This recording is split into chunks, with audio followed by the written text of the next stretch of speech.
Official modding for Baldur's Gate 3 came out last week, and I have been checking the mod manager daily to see what new options have come out for getting creative with our characters. Although I probably haven't seen all of them due to this kind of weird bug in the mod manager, I have put together a list of mods that are helpful when creating character builds like the ones I've been doing on this channel.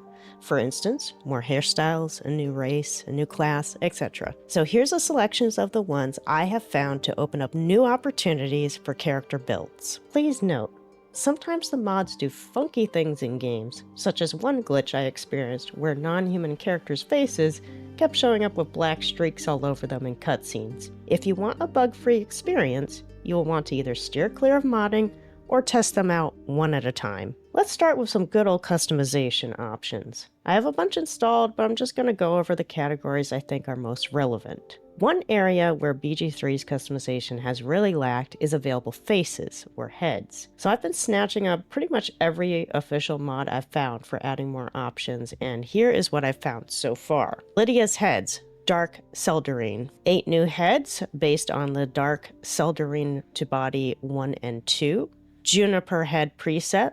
This is just one head addition for elves, half-elves, and drow, body types 1 and 3. Rox's head, which adds 2 new heads for body type 2 and body type 4. One of the heads is for elves and drow and half-elves, and the other is for half-elves and tieflings. Preset Mazora. This makes Mazora's human form available for body type 1 humans. RS Stronghead. This provides a head option for the strong body preset for elves, drow, tieflings, humans, and half-elves. Jainani. This is a new dwarf head for body type 1. Lydia's head Seraphina. This adds 1 new head to body type 1 elves and drows, half-elves, humans, and tieflings. Naomi. This adds a gnome head option for body type 1. Dragonborn NPC CC head. This adds 3 head shape options that are used on Dragonborn NPCs in-game. Tydek, a dwarf head for body type 2. Kokar, a gift head for body type 2.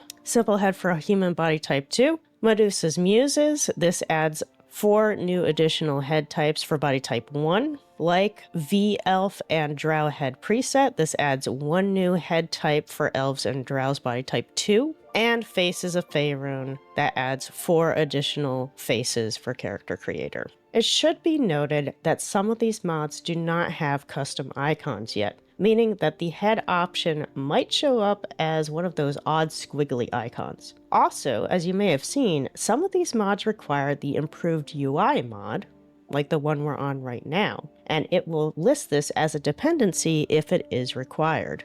I think the second most important customization option is hairstyles, so here's what I found for that category. Jurinsky's alt hairs, Mohawky mashups for all races and body types, NPC hairs. This unlocks hairstyles that are only available to specific NPCs, like you can see in the picture here, Astarion's hairstyle, Shadowheart's hairstyle, Jaheira's hairstyle. Kay's hair mod. This gives a set of 6 auto-snapping hairs for all races.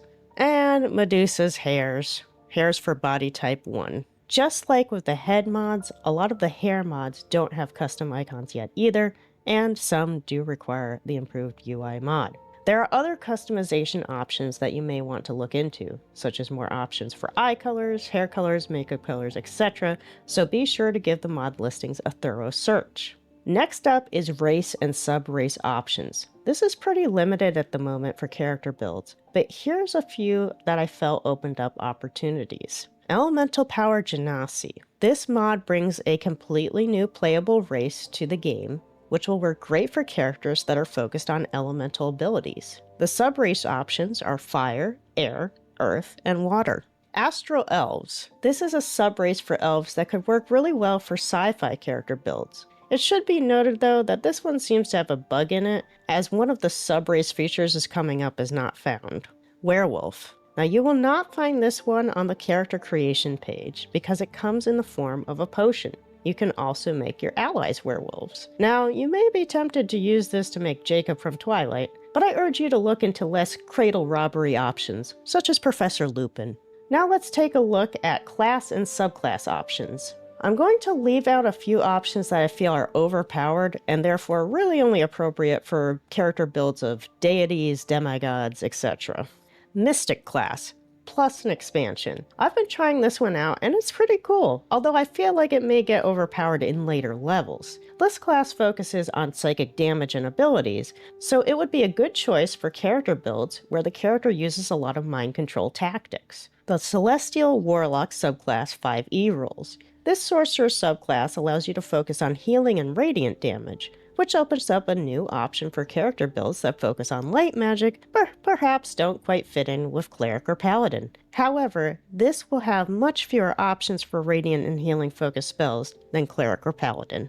Blood Archer subclass. This fighter subclass gives you the option to play a ranger while getting the benefits of playing a fighter, as well as putting a magical spin on it, giving you access to some magically inclined passes for your arrows. However, it should be noted that one subclass feature and the passives are the only changes. This would work well for a character build that fits into the roles of fighter and ranger at the same time and likes to use magical items. Nightingale. This rogue subclass puts the focus on stealth, providing some nifty subclass features and allowing you to take a fighting style. As with the Blood Archer subclass, it doesn't change a lot, but it still seems like a cool option for those extra sneaky character builds.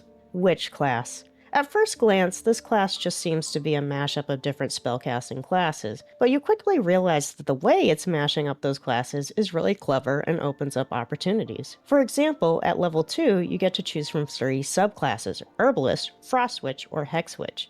And those subclasses utilize pre-existing features and spells to stitch together something that could work quite nicely for character builds, like the Frost Witch. Despite this not bringing a lot of original pieces to the table, this looks like a great addition to the RP handbook. Since I always have a bonus section in my character build videos, I figured I'd do that here too. So here are a few other random mods that I felt could really up the character building experience. Adjustable party limit.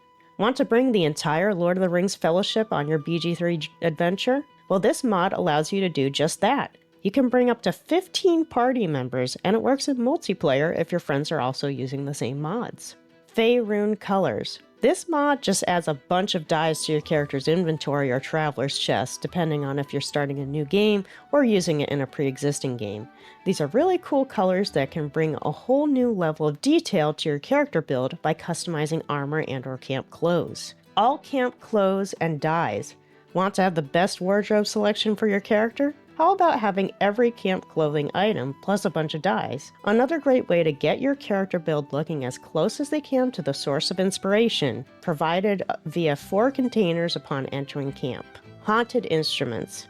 This one just looks so damn cool. Want to make a character build for someone who's possessed, or is perhaps a ghost themselves? Give them a violin and let the show begin. It doesn't add additional songs, but it is incredibly pleasing to the eyes. This will require another mod, Ember's Lute, but I think that mod is also really cool, so it's a win-win. And since this video is already longer than what I was planning, that's where I'm going to wrap it up. I know there are mods I haven't seen yet or haven't looked into, so please leave a comment on what mods you recommend.